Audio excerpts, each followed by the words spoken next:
उत्तराखंड के सीएम पर अभी भी सस्पेंस बरकरार है। कौन होगा उत्तराखंड का अगला मुख्यमंत्री, इसका जवाब तलाशने के लिए दिल्ली में अमित शाह के घर पर एक बड़ी बैठक हो रही है। और इस वक्त जो बड़ी खबर आ रही है वो ये है कि बैठक में अमित शाह के अलावा जेपी नड्डा, बीएल संतोष और पुष्कर धामी भी मौजूद हैं। पूर्व सीएम त्रिवेंद्र रावत, मदन कौशिक, सतपाल महाराज और रमेश पोखरियाल निशंक, ये कुछ और चेहरे हैं जो इस बड़ी अहम बैठक में इस वक्त मौजूद हैं। उत्तराखंड में अगला मुख्यमंत्री कौन होगा, इस पर चर्चा चल रही है और कयास लगाए जा रहे हैं कि आज या फिर कल में तस्वीर साफ हो जाएगी कि अगला मुख्यमंत्री भारतीय जनता पार्टी किसे चुनेगी उत्तराखंड के लिए। और एक और बड़ी खबर इसी बैठक से जुड़ी हुई इस वक्त आ रही है। बैठक में मौजूद सतपाल महाराज मीटिंग से निकल गए हैं, लेकिन बैठक अभी भी चल रही है। तो बैठक अभी भी चल रही है और उसके बावजूद सतपाल महाराज इस बैठक से निकल के बाहर चले गए हैं। क्या ये भी किसी बात का संकेत है? इसके बारे में तमाम अपडेट्स हम आपको लगातार दे रहे हैं और सीधा चलते हैं हमारे रिपोर्टर्स के पास। दिल्ली में अमित शाह के घर के बाहर हमारे साथ जुड़ रहे हैं संवाददाता प्रणय उपाध्याय और देहरादून से जुड़ रहे हैं नीरज पांडे। तो प्रणय, सबसे पहले आपसे पूछना चाहूंगी, सतपाल महाराज निकल कर चले गए हैं, क्या कोई कारण है इस बात का? उन्होंने बात की मीडिया से?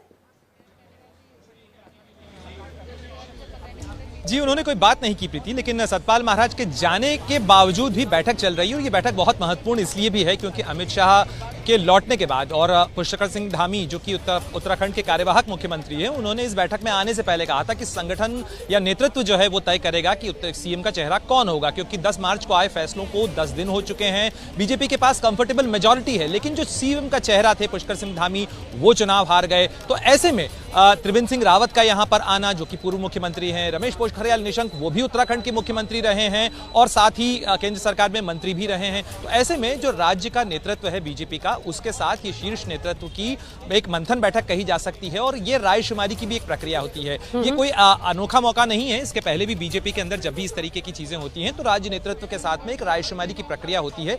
ये वही माना जा रहा है। लेकिन फिलहाल इस बैठक को इसलिए भी महत्वपूर्ण माना जा रहा है क्योंकि इसके अंदर ये संकेत मिल जाएंगे कि आखिर केंद्र का नेतृत्व आगे की प्रक्रिया किस तरह से चाहता है और उसके बाद विधायक दल की बैठक कब बुलाई जाएगी और आगे की प्रक्रिया जो मुख्यमंत्री के चयन का फैसला है वो उस आधार पर होगा। प्रणय, आप बने रहिए हमारे साथ। और इससे पहले कि हम नीरज पांडे का रुख करें, हम अपने दर्शकों को बता देते हैं कि बैठक से पहले उत्तराखंड में सरकार के गठन पर पुष्कर सिंह धामी ने क्या कहा, ये सुनिए। प्रचंड बहुमत की सरकार बनी है और उत्तराखंड के अंदर पहली बार मिथक टूटा है। माननीय प्रधानमंत्री नरेंद्र मोदी जी के नेतृत्व में उत्तराखंड की जनता ने एक मिथक तोड़ा है और लगातार दूसरी बार भारतीय जनता पार्टी की सरकार बनाई है। क्योंकि सरकार गठन की प्रक्रिया चल रही है और चुनाव के बाद के जो परिणाम आए वो आए, उन सभी पर चर्चा यहाँ पर क्या कुछ रहने वाला है? सीएम को लेकर के क्या मोहर लग जाएगी बैठक में सीएम चेहरे को लेकर? देखिए, चूंकि ये केंद्रीय नेतृत्व का मामला है, केंद्रीय नेतृत्व उस पर तय करें। देखिए, पुष्कर सिंह धामी ऑप्टिमिस्टिक भी हैं और साथ ही ये भी उम्मीद करते हैं कि सेंट्रल लीडरशिप एक बार फिर से उन्हीं में विश्वास जताएगी सीएम की कुर्सी संभालने के लिए। लेकिन अमित शाह के घर बैठक में पूर्व सीएम त्रिवेंद्र सिंह रावत भी मौजूद हैं। त्रिवेंद्र सिंह रावत ने सीएम के सवाल पर क्या कहा, ये भी सुन लीजिए। आज यहाँ अभी बुलाया गया है प्रदेश के सभी लोगों को। देखिए, जब कोई भी सरकार बनती है तो पार्टी के सीनियर लीडर से पार्टी के जो केंद्रीय नेतृत्व होता है वो बातचीत करता है। तो एक सामान्य जो एक वार्ता होती है, शायद इसलिए वहाँ पर हम लोग जा रहे हैं। अब मुझे बुलाया है, बाकी तो मुझे जानकारी नहीं है। इतनी देरी क्यों हो रही है? 10 दिन का वक्त गुजर चुका है। नहीं, ये मैं नहीं बता सकता, लेकिन मुझे 10:30 बजे बुलाया है, मैं वहाँ जा रहा हूँ। मुख्यमंत्री को लेकर सर आप क्या सुझाव देंगे? बहुत सारे चेहरे हमारे पास। आप रेस में हैं संगठन से? आप जो सुझाव देंगे उसको हम आगे बढ़ा देंगे। जो सुझाव आप लोग देंगे बढ़ा देंगे आगे, हैं? नहीं, आप 4 साल आपने सारे संगठन के लोग होते हैं जो चुने होते हैं, सारे संगठन के लोग होते हैं। आपने 4 साल सरकार बहुत अच्छे से चलाया, तो आपके चांसेस ज्यादा लग रहे हैं। हाँ, तो उसका 4 साल अच्छी सरकार चलाई तो जनता ने उसका फैसला दे दिया है। चलिए एक बार फिर से रुक कर लेते हैं अपने रिपोर्टर्स का और देहरादून चलते हैं जहां से नीरज पांडे रिपोर्टिंग कर रहे हैं। नीरज, त्रिवेंद्र सिंह रावत कह रहे हैं बहुत सारे चेहरे हैं हमारे पास, क्या यही सबसे बड़ी मुसीबत इस वक्त बनी हुई है? 10 दिन के बावजूद मुख्यमंत्री कौन होगा ये तय नहीं कर पाई है बीजेपी?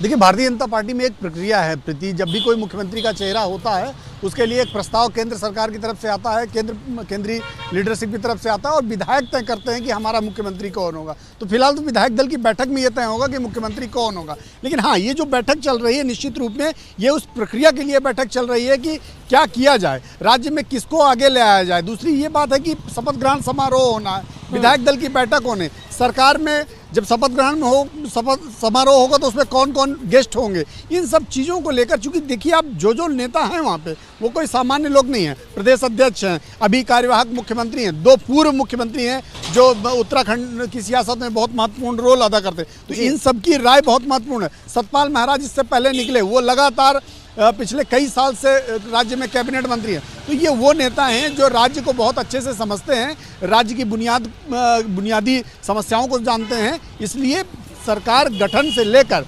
सरकार के शपथ ग्रहण समारोह की रूपरेखा को लेकर ये बैठक हो रही है। इस बैठक के बाद जो विधायक दल की बैठक होगी उसमें मुख्यमंत्री का नाम तय होगा। हाँ, ये जरूर है कि पर्यवेक्षक जब पहुंचेंगे तो पर्यवेक्षक सेंट्रल लीडरशिप की तरफ से एक नाम लेकर जाएंगे कि सेंट्रल लीडरशिप ने ये नाम प्रस्तावित किया है, आप लोगों की क्या राय है, तो उस समय विधायक तय हो। तो फिलहाल मुझे नहीं लगता कि इस बैठक में मुख्यमंत्री के नाम पर कोई चर्चा होगी। मुख्यमंत्री के नाम पर चर्चा करने के लिए सिर्फ सेंट्रल लीडरशिप की कोर कमेटी काफी होती है। इस बैठक में राज्य में शपथ ग्रहण समारोह और राज्य में विधायक दल की बैठक, इन सब विषयों पर आज ये बैठक हो रही है। उत्तराखंड के लोग भी इंतजार कर रहे हैं कि हमने बहुमत तो दे दिया बीजेपी को, लेकिन नया मुख्यमंत्री और उसका चेहरा हमें कब मिलेगा।